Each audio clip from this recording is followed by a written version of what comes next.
Hello there and welcome back to another video here on Wristwatch Revival. My name is Marshall. Thank you so much for coming along.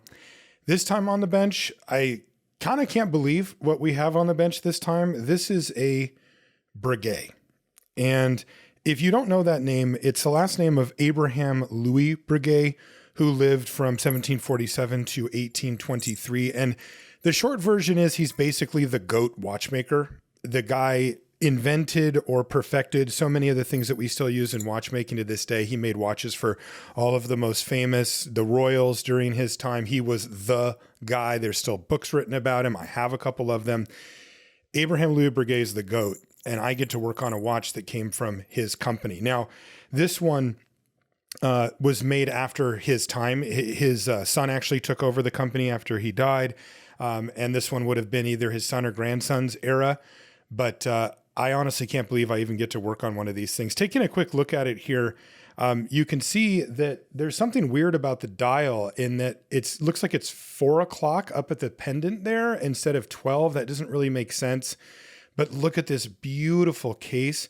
This is actually an engraved and enameled case. That the black parts that you see are enameled within the back of that pocket watch case. It's stunning. It also has some of the hallmarks of Breguet, mainly the hands and a few other stylistic details. Opening up the back, you can see where it says Breguet right there at the top. It has the serial number.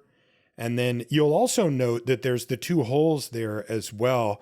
And those are for setting and winding the watch. This was before, you would wind the watch by turning the top of the crown. The top of the crown is actually just there to hold on to a chain. So yeah, we're going to do a look through on this. This is a particularly sensitive watch, mainly just because there is no way that I'm going to be able to get parts for a watch like this. No chance. And so when the owner approached me with it, I told him, oh, that isn't good. That's not what I told him, but look at this. That dial is just freely spinning. So there's definitely something that's been damaged on this watch, and we'll have to try to address that. That actually is really not good news, because I mean, repairing enamel dials, that is just not in my wheelhouse at all. I don't even know anybody who does that, but let alone little old me, no way I can do that. So that's something that we're going to have to investigate as well.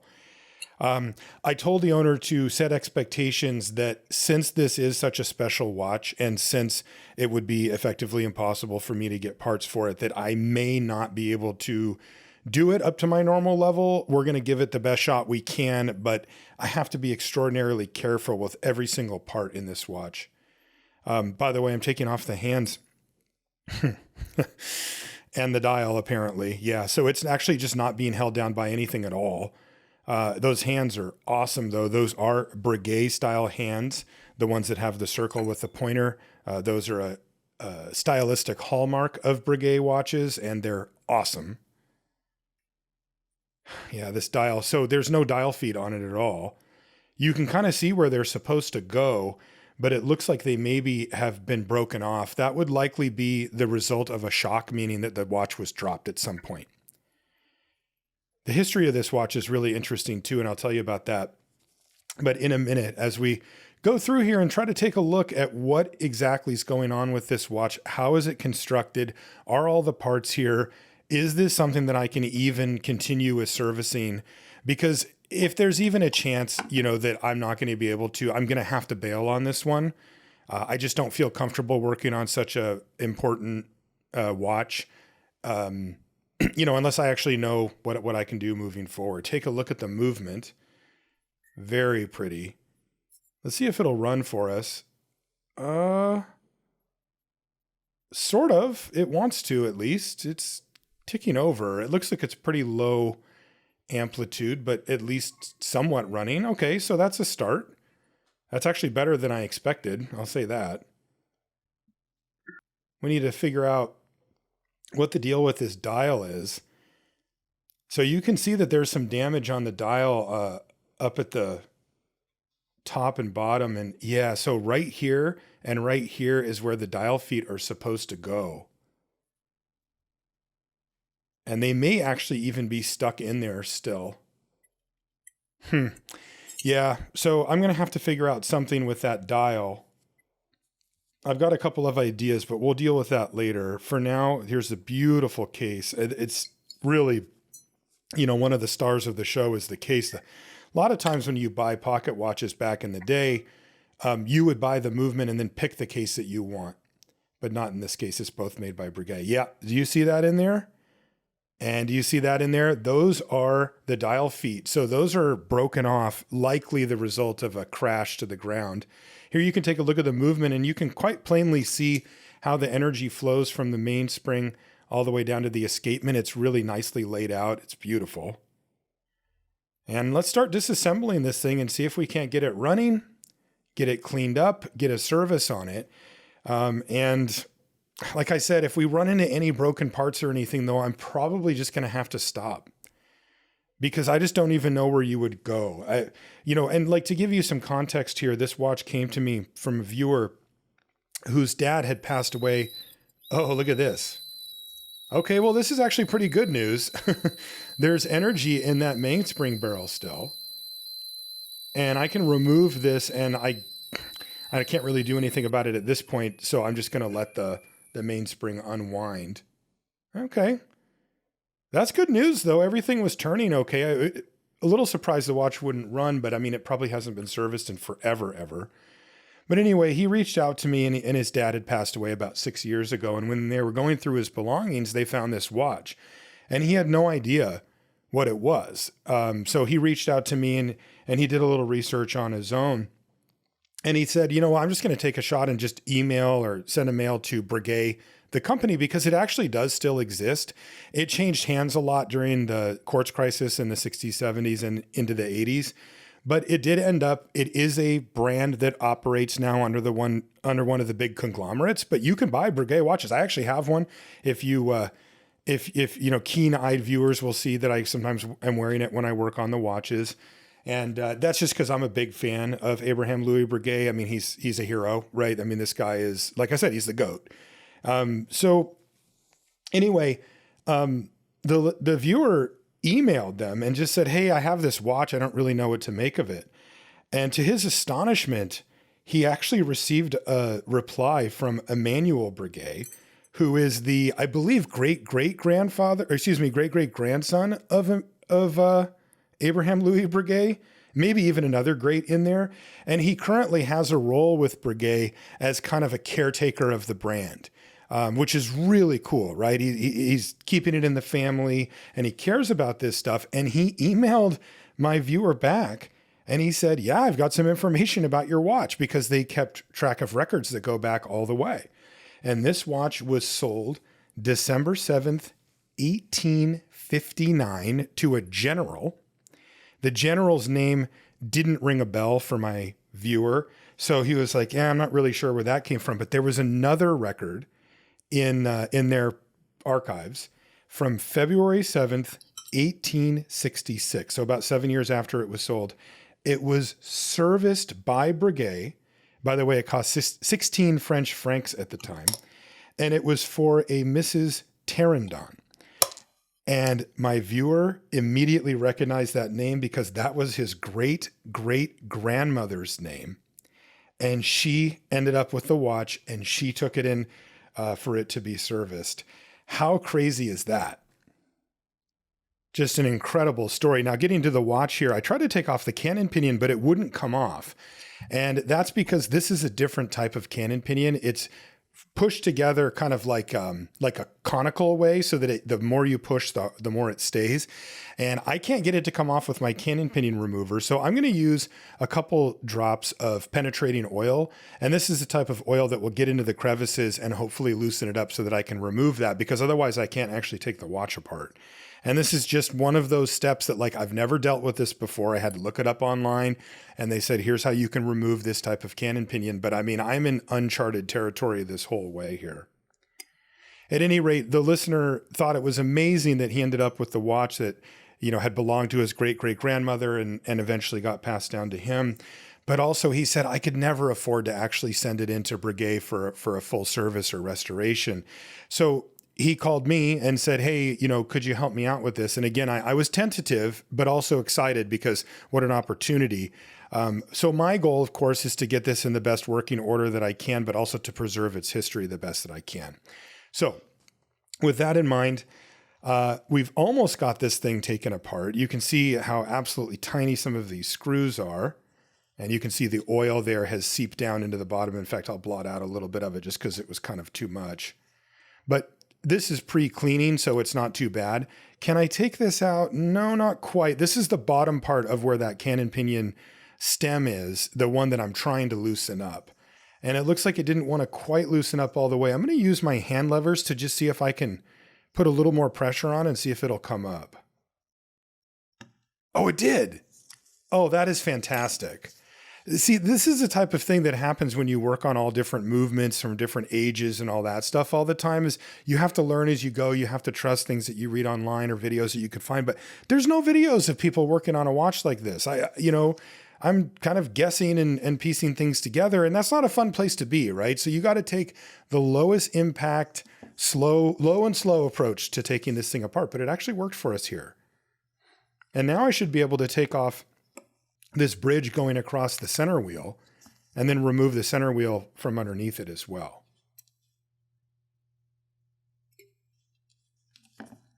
So let's see if it'll come off now. Yes, there it goes. Of course, when working on watches, you never really want to force anything. You don't want to have to put too much, effort or force into the movement. That's where things can get bent and broken. I've done it before myself. Okay, and it looks like there's a cap jewel on the bottom part of the movement here as well. So I think I'm just going to remove the cover so that I can just clean it separately. I may have to get in there with some manual cleaning, we'll see. But this will give me a chance to clean that jewel underneath when the movement goes into the watch cleaning machine as well. And in fact, I can use a little bit of pegwood to get a head start on it. We have no idea when this watch was last serviced. None. I mean, it could technically have been in 1866, but who knows? And taking a look, you can see that there's that pattern on the jewel, and that pattern is dried on oil. It's also worth noting that, and I'm going to actually use a solvent on a little bit of pegwood here as well to help me, there we go, to help me loosen up that before it goes into the cleaning machine. One thing to note here is that back in the 1800s, even early 1900s, the lubricants that they used on watches were way worse than the ones we have now.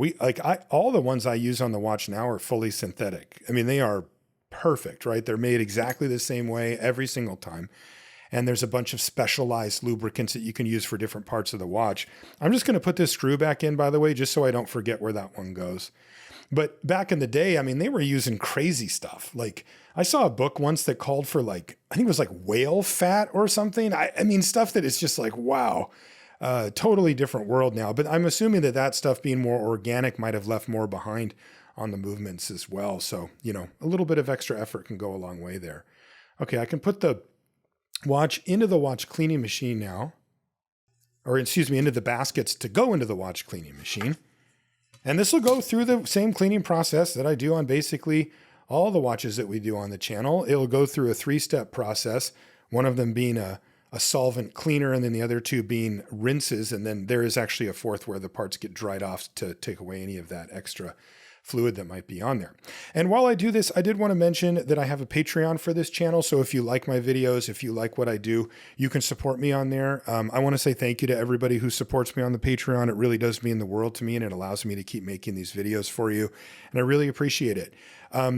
If you do sign up, you get a thank you card from me, as well as a Wristwatch Revival sticker that you can put on your water bottle or your laptop or your car or whatever, just if that's something that sounds cool to you. It is patreon.com/wristwatchrevival. And thank you. I do appreciate it. And taking a look at the watch after cleaning, beautiful simplicity, right? I mean, look at that thing. It is just awesome when you see it laid out. so cleanly. Now, for an older watch like this, especially one that hasn't been serviced in so long, I'm going to do a little bit of extra work on the main plate where most of the jewels are housed as well. And I'm going to put it into a solvent, and then I can actually put this in the ultrasonic cleaner to give it just a little bit more. This is after it's out of the ultrasonic cleaner now, and just a quick drying with the air blower just to get any of that solvent off of there. And now we can begin the reassembly.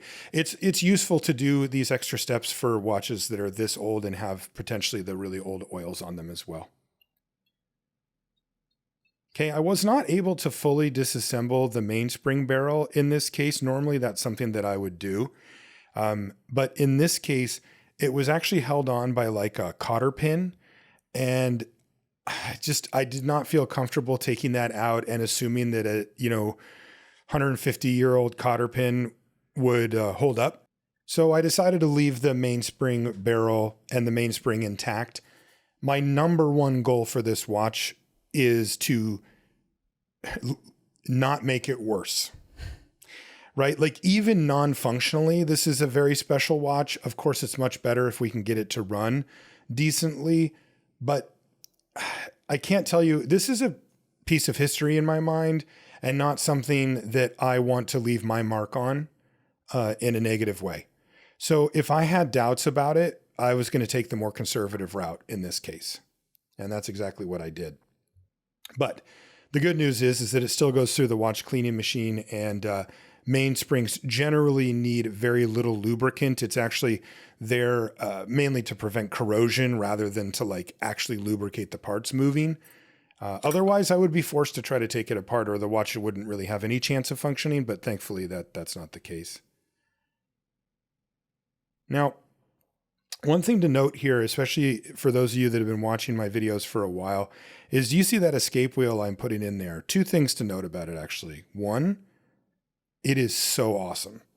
I love the design of that escape wheel. I mean, I want a picture of that thing. I don't know, there's something so great about it. But the reason that it looks different, if you look closely from the ones that I normally use, is that this is actually a different type of movement altogether. So the normal movements that I work on this, basically every watch made forever, for a long, long time, uses a movement called the Swiss lever escapement. And this watch doesn't. This watch actually uses what's called a cylinder escapement. And I, by the way, had to look this up and learn all about it working on this watch. And that's why the escape wheel looks different. And that's also why there's no pallet fork. The pallet fork is the lever in the Swiss lever escapement, and there isn't one in this watch. All right, so we can get the fourth wheel and its bridge. You see each of these wheels has its own individually crafted bridge, which I think is awesome. It just looks so cool, to have these kind of fingers, each one holding down its own wheel. Of course, this is just what we call a two-hander. It only shows hours and minutes. There's not even a seconds hand on this watch.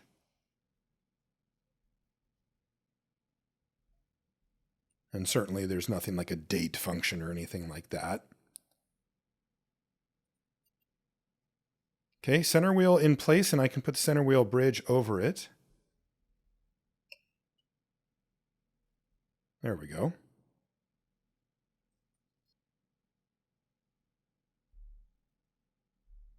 One other thing to note about these screws, they are really well made and really pretty. They're blued. And bluing, they actually made them like purple in this case. But bluing is a process where you take a steel object like a screw and you put it under a certain amount of heat for a certain amount of time. And eventually that steel will turn into kind of a light yellow, kind of a corn color. And then quite quickly it will dip into a purple or blue. And then if you leave it for too long, it'll kind of turn into more like a really dark, like a black almost. But if you take it off the heat at just the right time, you get this beautiful purple bluing. Okay, so now I can put back in, and this is going to be a little bit tricky. So that's that center post that I had to use the oil on to take it off. And I will have to press fit that back on. But for now, I think I can just push it on with the tweezers and I can actually fully fit it later. Okay, this is the click, actually, for the mainspring barrel. Another absolutely gorgeous part. There's the key, and this I can give a quick test wind to make sure that it's holding the power and then letting it go through the watch. And look at that, it is. So that's nice. Yep, that's exactly what we hope to see. I mean, this thing's coming back together. We're kind of doing it. Also, I feel lucky because given the evidence we have from the dial, this does seem like it was dropped and there's no damage on the inside. Look at the size of that screw. In fact, if you'd like, I'll show you this to you on the microscope so you can get an idea of what I'm holding in my hand. There it is. I mean, 1859, this watch was sold and they made a screw that big. This also gets you a chance to see that bluing. Again, it's like a purple color on these screws. That is a natural reaction from those being heated up. They haven't been painted or treated with a chemical or anything like that. It also hardens them, makes them more resilient. So there's a function behind it as well, but they are so pretty. And I mean, can you imagine the detail needed? Like that little tiny screw that I just put on, they actually went through and polished the top of it and they blued it and they did all the stuff. And who in the heck is going to see that screw, right? Like the screws you see here, those are under the dial. This is the dial side of the watch. Those purple, blue screws that you see, nobody ever is going to see those except for, well, you and me because of YouTube. But when they made this, it was like just the watchmaker would see those, but they knew, you know, we don't skimp. Okay, so here's the cannon pinion that I mentioned, and this is the part that I need to kind of press together. And to do that, I'm going to use my staking set. And staking set is kind of an invaluable tool for watchmakers as it allows you to press or take apart any number of different things. It has a whole lot of uses, but this is kind of one of the main use cases for it. So I'm going to take a couple of, these are called stakes, and I'm going to get them aligned reasonably and then lock it in. And then what I can do is I can set the movement with the cannon pinion on one side and the stem on the other, and I can gently just press them together so that they're friction fit again, the way that we wanted them to be. So this is going to go over the edge of the cannon pinion, and I'm just going to push down with my hand, and that should do it. So no big deal there. Getting it back together, much easier than getting it apart in this case. We didn't have to use any penetrating oil or anything crazy like that. Okay, well, let's put this balance back on this thing, and let's see what we're working with. Just a quick test fit. No, not quite. Oh, it's close. It looks like it wants to run, but it isn't quite able to. Now, I haven't actually screwed down the balance yet, so we can do that and see if it helps. Okay, we'll give it a quick wind with the winding key, and then we'll see if it wants to run. Oh, not quite. Really close.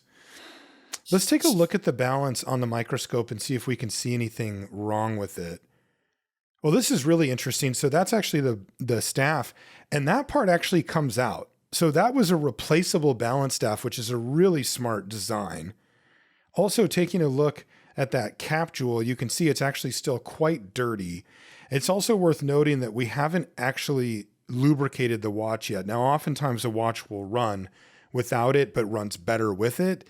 This one's close, but I'm not shocked that it's not running very well or at all.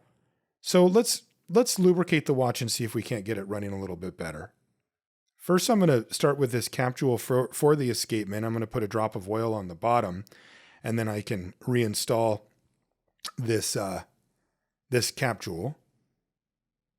That'll help lubricate the balance itself in case maybe, you know, there's too much friction there to let the watch run. And we can also just oil the watch while we're at it here. So let's do that. Each of the jewels will get a little bit of light viscosity oil here to help it move along, hopefully for a while.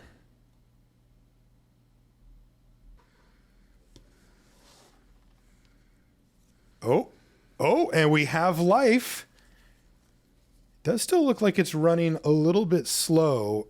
Low amplitude is what we would call that, like the power's not fully quite getting in there. But we do have a running watch, and we can address that. Also, it's useful to let the oils kind of settle in. Sometimes they'll get to where they need to be, and the watch will run better. In the meantime, let's take a look at the chain and the case for this watch. We need to clean it up. It has a little bit of tarnish on it from the years, or just a little bit of dirt built up on this beautiful gold case. So we're going to put it in the ultrasonic cleaner as well as the chain just to give it a cleaning. That's all it does. Ultrasonic cleaning is non-abrasive. So like you don't risk, ripping off any part of the metal or anything like that. It's kind of like the most hardcore way you can wash something in a liquid, but it's still a liquid, right? There's no abrasives in there. All right. So let's take out this chain as well as the case. You can see the water got quite a bit dirtier, so definitely it had accumulated some dirt. And after a quick rinse with tap water, holy smokes, look at that case with that black enamel. So pretty. Of course, I'm going to leave all the scratches and marks on it. That's just natural wear marks. You can, of course, polish those out, but that's not what we're going to do here. Okay, now it's time to turn our attention to this dial situation, because this is tricky.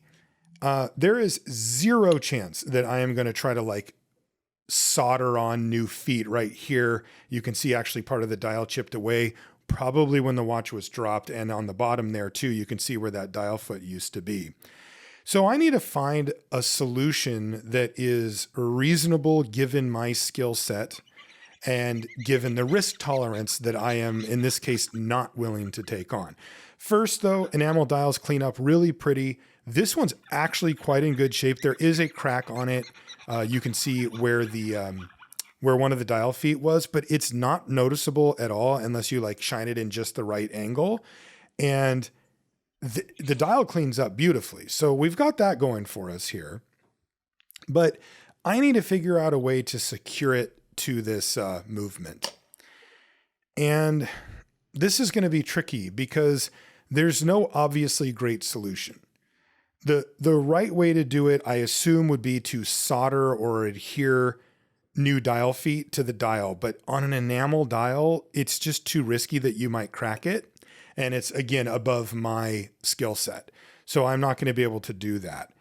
I need to figure out how I can secure it and also where it needs to be secured. So I'm actually just going to put the movement real quick back in the case, just sort of set it in here so that I can figure out where the dial needs to be oriented properly, because I want 12 o'clock to be at the top there where the pendant is, just like that. But I don't know how I'm going to get it lined up just perfect. I guess I could just try to remember. Oh, wait, look at that. Do you see that little tiny indent? That's 12 o'clock. It also happens to be at the top of the pendant, so that helps too. But now I know, even if the watch is out of the case, that I know where to put it. So that's really handy. So what I can do now is actually secure the movement in the case. And I got an idea. So I've seen these things on the watch websites a bit. They're called dial dots or dial pads. And these are made specifically for this issue. They're basically just little stickies that you can put in between the dial and the movement to hold it in place. And the idea is that these are archival and they're supposed to be manufactured to last for a really long time, where they won't crumble or turn into dust or something that could harm the movement. And they will serve the job of holding the dial to the movement. Now, to do a full proper historical restoration, we would need to, hire somebody basically to try to get those dial feet back in on the enamel dial. But again, that's out of the price range for the viewer, and it's also out of my skill set. So this is the solution that I chose. The upside to choosing the solution that I chose is A, I can do it.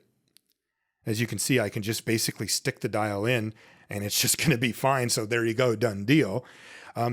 B, it's affordable, and C, it's undoable. If the viewer decides, you know what, I do actually want to, get this thing properly sorted out, no problem. You just pry the dial off, you remove those little stickers, and you're done. No harm to the watch whatsoever. There will be no issue at all with the watch after that. So this is the solution that I picked. And you know what? It seems to have worked really well, because now I can put the hands back on the watch. And by the way, these are the most beautiful hands I have ever worked on, touched, been near. They are thin, they are blued, they have that beautiful circle in them, and they are freaking sweet. I absolutely love these hands. I mean, they're called Breguet hands now.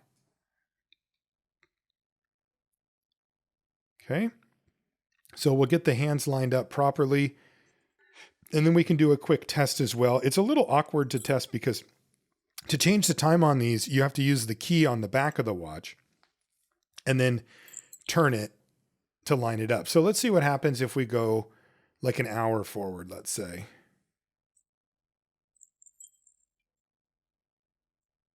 Hey, that looks pretty dang good, right at 1 o'clock there.